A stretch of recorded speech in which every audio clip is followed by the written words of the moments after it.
मुख्यमंत्री देवेंद्र फडणवीसांकडून वर्षा निवासांनी आमदारांसाठी स्नेह भोजनाचं आयोजन करण्यात आलं होतं।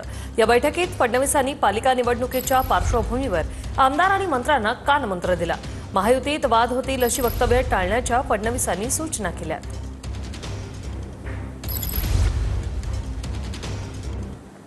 महायुतीत वाद होतील अशी वक्तव्य टाळा अशा सूचना फडणवीसांनी दिल्यात। वादग्रस्त वक्तव्य करणाऱ्या आमदार आणि मंत्र्यांना फडणवीसांनी या स्पष्ट सूचना केल्यात। वादग्रस्त वक्तव्यांनी विरोधकांच्या हाती आयतं कोलीत मिळू नये याची काळजी घ्यावी। पालिका निवडणुकांच्या पार्श्वभूमीवर आपल्या भागात राहून काम करा। स्थानिक स्वराज्य संस्थेच्या निवडणुकांच्या पार्श्वभूमीवर अधिक सक्रिय व्हा। आपल्या मतदारसंघात जनतेशी संपर्कात राहून काम करा। सभागृहात सर्व आमदारांनी पूर्ण वेळ उपस्थित रहा।